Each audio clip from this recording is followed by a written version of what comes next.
Hi அஸ்ஸலாமு அலைக்கும். நான் உங்கள் ஜாஃபர் ஏஎம்ஜேஎஸ் கிரியேட்டர் பேசுகிறேன். இன்றைக்கி நம்ம என்ன பார்க்க போகிறோன்னா விவோ T2 5G மொபைல் வந்து எப்படி அசம்பிளி பண்ணுறதுன்னு பார்க்க போகிறோம். வாங்க வீடியோக்குள்ளே போகலாம். டிஸ்பிளே வந்து கஸ்டமர் மொபைலுக்கு கீழே போட்டு உடச்சி டிஸ்பிளே உடஞ்சிடுச்சு, மொபைலும் பெண்ட் ஆகிடுச்சு. வாங்க இந்த வீடியோக்குள்ளே போய் இது எப்படி அசம்பிள் பண்ணுறதுன்னு காட்டுறேன் உங்களுக்கு. இந்த வீடியோவை நீங்கள் ஸ்கிப் பண்ணாமல் ஃபுல்லாக பார்த்தா தான் உங்களுக்கு வந்து புரியும். பேக் டோரை கழட்டிடலாம். இந்த வீடியோ பிடிச்சிருந்தா ஷேர் பண்ணுங்கள், லைக் பண்ணுங்கள், சப்ஸ்கிரைப் பண்ணுங்கள். எல்லா ஸ்க்ரூவையும் கழட்டிடலாம். நம்ம இப்போ இந்த வீடியோ வந்து கிட்டத்தட்ட 25 செகண்டு 30 செகண்ட் வீடியோ. நான் அது எல்லாமே கம்மி பண்ணி 10.25 செகண்டாக மாற்றிருக்கேன். இந்த வீடியோ பிடிச்சிருந்தா ஷேர் பண்ணுங்கள், லைக் பண்ணுங்கள், சப்ஸ்கிரைப் பண்ணுங்கள். எல்லா ஸ்க்ரூ ரிமூவ் பண்ணிடலாம். இந்த வீடியோ நீங்கள் முழுசாக பார்த்ததா உங்களுக்கு புரியும். அந்த மாதிரி ஒரு தகடு மாதிரி எடுத்து சென்டர் பேனலை வந்து நம்ம ரிமூவ் பண்ணிடலாம். சிம் ட்ரைவை கழட்டி வச்சிடலாம். இது சென்டர் பேனல். இது ஃபோன் பார்த்தாலே தெரியுது, பெண்டாக இருக்குது. இப்போ இதில் இருக்கிற எல்லாத்தையும் நம்ம அதை ரிமூவ் பண்ணிவிட்டு எப்படி அசம்பிளி பண்ணுறதுன்னு காட்டுறேன். இந்த வீடியோவை ஸ்கிப் பண்ணாமல் முழுசாக பாருங்கள். எல்லா லைனையும் ரிமூவ் பண்ணிடலாம். Charging line, display line, battery line எல்லாத்தையும் ரிமூவ் பண்ணிடுங்க.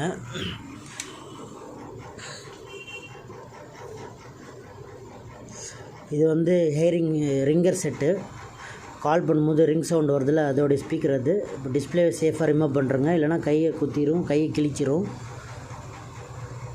டிஸ்பிளே ரிமூவ் பண்ணியாச்சு.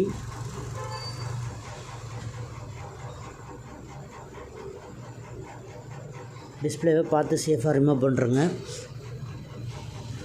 அவ்வளோதான். இது வந்து ஸ்பேர் வாங்கிட்டு வந்துட்டு எப்படி மாட்டுறதுன்னு காட்டுறேன். ஸ்பேர் வாங்கிட்டு வந்தாச்சு. இப்போது இந்த மொபைல் ஃபுல்லாக பெண்டாகவே இருக்குது.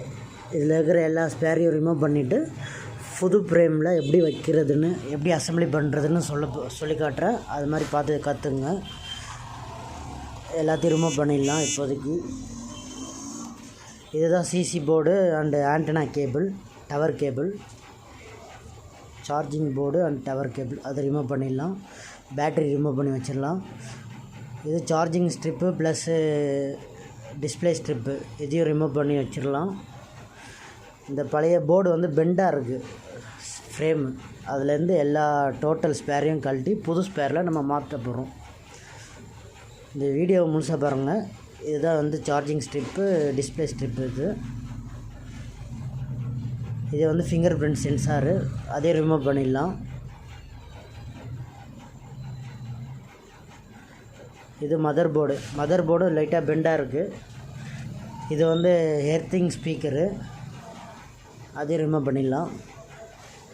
ஏரிங் ஸ்பீக்கர் இதையும் ரிமூவ் பண்ணிடலாம். ஏரிங் ஸ்பீக்கர் உள்ளாக ஒரு ஃபில்ட்ரு வரும், அதையும் ரிமூவ் பண்ணி வச்சிடலாம். தனித்தனியாக எல்லா A to Z ஸ்பேரையும் ரிமூவ் பண்ணிடணும். இப்போ வந்து ஆன் ஆஃப் பட்டன் ஸ்ட்ரிப்பு, இது volume Appu town on off button, power button, அந்த ஸ்ட்ரிப்பையும் சேஃபாக ரிமூவ் பண்ணிடலாம்.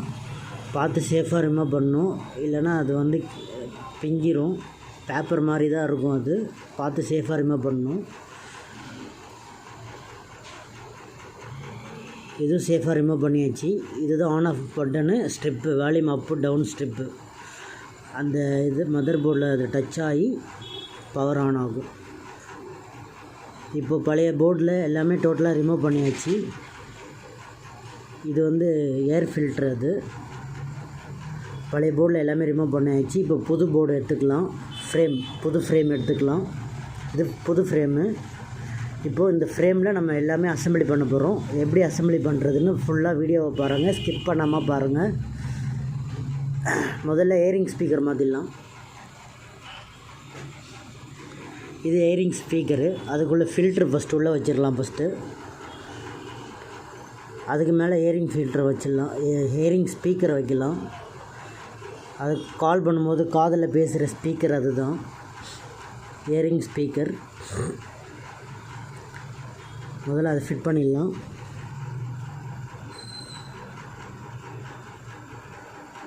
அதுக்கப்புறம் ஆன் ஆஃப் ஸ்ட்ரிப்பு பட்டன் அதையும் மாட்டிடலாம். ஆன் ஆஃப் ஸ்ட்ரிப்பு பட்டன் அதையும் மாட்டியாச்சு. அந்த லைனை வந்து எங்கே மாட்டுறேன்னு கரெக்டாக பார்த்துங்க. அந்த இடத்துல மாட்டிடணும் லைனை. அப்போ தான் மதர் போர்டு வச்சு அதில் எர்த்து சப்ளை வரும்.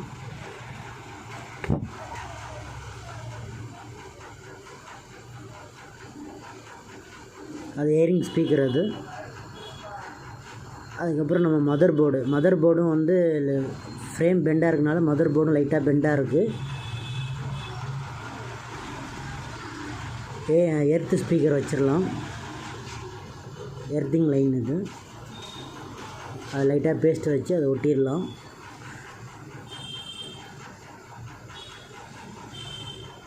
மதர் போர்டு இது. மதர் போர்டை க்ளீன் பண்ணிடலாம் ப்ளோர் அடிச்சுட்டு. இது வந்து ஹீட்டிங் பேஸ்ட்டு. மதர் போர்டு வந்து ஹீட் பண்ணாமல் கூலிங்காக வச்சுருக்கோம். அந்த பேஸ்ட் அது ஹீட்டிங் பேஸ்ட்டுன்னு சொல்லுவாங்க. அது லைட்டாக ஒரு ட்ராப்ஸ் மட்டும் வச்சா போதும். அது வந்து மதர் போர்டை ஹீட் பண்ணாமல் கூலிங்காகவே வச்சுருக்கும். அதுதான் ஹீட்டிங் பேஸ்ட்டுன்னு சொல்லுவாங்க அது. இப்போ மதர் போர்டை ஃபிக்ஸ் பண்ணிடலாம்.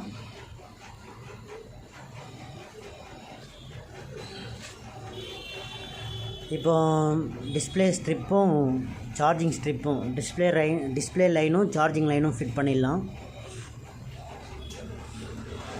ஃபிட் பண்ணும்போது சேஃபாக ஃபிட் பண்ணணும். ஏதாச்சும் ஒரு ராங்காக ஃபிட் பண்ணிட்டிங்கன்னா போர்டு ஷார்ட் ஆகி டெட் ஆகிடும்.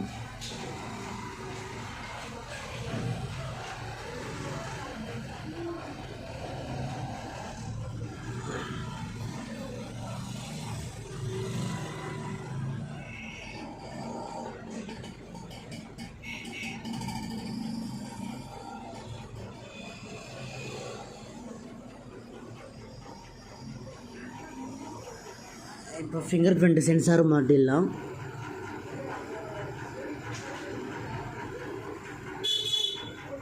சார்ஜிங் போர்டு இப்போ மாட்டக்கூடாது. ஏன்னா சார்ஜிங் போர்டு கீழே தான் டிஸ்பிளே லைன் வருது.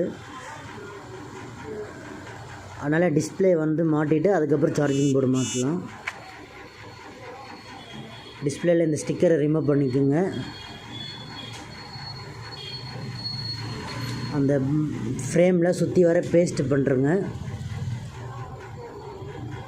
பழைய டிஸ்பிளேயில் ஏர் ஃபில்ட்ரு இருக்கும். அந்த ஏர் ஃபில்டரை ரிமூவ் பண்ணிவிட்டு புது ஃப்ரேமில் வச்சிடலாம். இதுதான் ஏர் ஃபில்ட்ரு.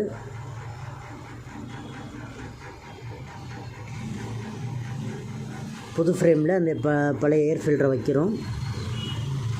டஸ்ட்டு உள்ளே போகாமல் இருக்கிறதுக்கு. வாங்க சுற்றி வர பேஸ்ட் பண்ணிடலாம்.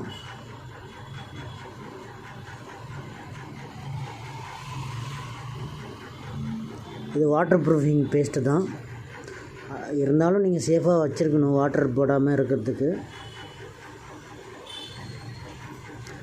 சுற்றி வர நாலா பக்கமும் பேஸ்ட் பண்ணிவிட்டு டிஸ்பிளேவை எடுத்து நம்ம ஃபிட் பண்ணிடலாம். டிஸ்பிளே லைனை பார்த்து கரெக்டாக ஃபிட் பண்ணுறங்க, இல்லைன்னா ஷார்ட் ஆகிடும். அவ்வளோதான், டிஸ்பிளே ஃபிட் பண்ணியாச்சு.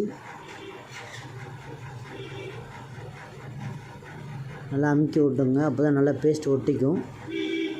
இப்போது சார்ஜிங் போர்டு எடுத்து நம்ம போர்டில் ஃபிட் பண்ணிடலாம். சார்ஜிங் போர்டு எடுத்து ஃபிட் பண்ணிடலாம்.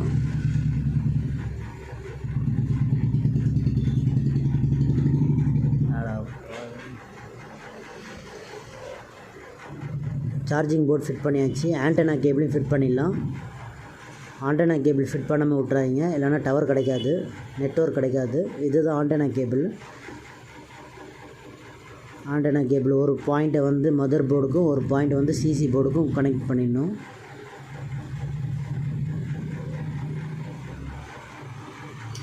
இந்த வீடியோ பிடிச்சிருந்தா ஷேர் பண்ணுங்கள், லைக் பண்ணுங்கள், சப்ஸ்கிரைப் பண்ணுங்கள். நம்ம கடை எங்கே இருக்குதுன்னு பார்த்தீங்கன்னா கரெக்டாக எக்ஸாக்ட் லொக்கேஷன் சூளைமேடு அண்ணா நெடும்பாதை, சென்னை 94.